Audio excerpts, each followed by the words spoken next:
ஏற்கனவே அந்த சட்டத்தின் பிரகாரம் தான் இவர் வேந்தராக இருக்கார். அந்த சட்டத்தின் பிரகாரம் பார்த்தீங்கன்னா யார் செலெக்ஷன் கமிட்டியில் இருக்கலாம் அப்படின்னு அந்த கிளியராக சொல்லுது.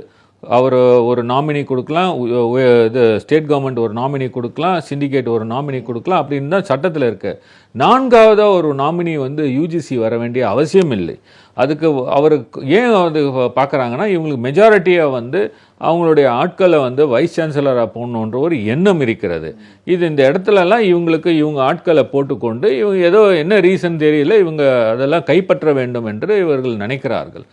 அது மட்டும் இல்லாமல் இன்ஸ்பெக்ஷன் முதல் கொண்டு எல்லா விவகாரங்களையும் தலையிட்டு அந்த பல்கலைக்கழகம் செயலாற்ற முடியாமல் தவித்து கொண்டிருக்கின்றது.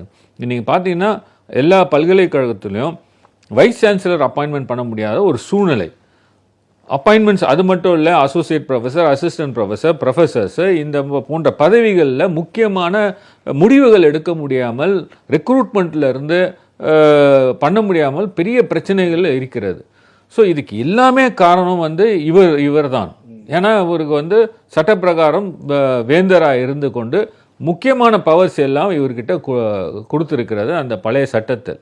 அந்த சட்டத்தை மாற்றுவதற்காக தான் இந்த 10 மசோதாக்கள் கொண்டு வரப்பட்டன. இந்த 10 மசோதாக்கள் கொண்டு வரப்பட்டதுனால இவருக்கு என்னன்னா அந்த 10 மசோதாக்கள் இவர் அசெண்ட் கொடுத்துட்டாருன்னா இவருடைய பவர் மொத்தத்தையும் போயிடும். So no person can be a judge of his own cause. அந்த முறையை இதை நீங்கள் அப்ளை பண்ணி பார்த்தீங்கன்னா இவர் இந்த மசோதாக்கள் மேலே உட்கார்ந்து கொண்டு தன்னுடைய பர்சனல் இது கெட்டு போயிடும்னு அவர் இவ்வளோ தூரம் தகராறு பண்ணதே தவறானதாகும். இவருக்கு தன்னுடைய பவர்ஸ் எல்லாமே எடுத்துடுறாங்கன்ற ஒரு எண்ணத்தில் அவர் இந்த பில்ஸை நிறுத்தி வச்சுட்டு இருந்தார். வேந்தரே நான் தான் என்னையே அதில் தூக்குறாங்க அப்படிங்கிறதுனால தான் அவர் எதிர்க்கிறார். அப்படிதானே? அதாவது வேந்தருடைய பவர், நான் தான் வேந்தர், எனக்குள்ள பவர்ஸை எல்லாத்தையும் எடுத்துட்டீங்கன்னா என்ன அப்படின்றது இதில் தான் அவர் இந்த மாதிரி ஒரு அதுக்கு நானே எப்படி அனுமதி தர முடியும் அது சொல்ல முடியாது. நீங்கள் ஒரு கவர்னராக உட்காந்துருக்கீங்க, இது ஒன்றும் உங்களுடைய சொந்த கம்பெனி கிடையாது. நீங்கள் கவர்னர் வேந்தராக இருக்கலாம்னு சொல்கிறதே சட்டமன்றம் தான் ஒரு சட்டத்தை ஏற்றி கொடுத்துருக்காங்க. நீங்கள் அந்த வேந்தர் வேண்டான்னு சொல்லி சட்டமன்றம் நினச்சாங்கன்னா அதை எடுத்துடலாம். கொடுத்த பதவியை பறிக்கிறதுக்கு சட்டமன்றம் இருக்கிறது.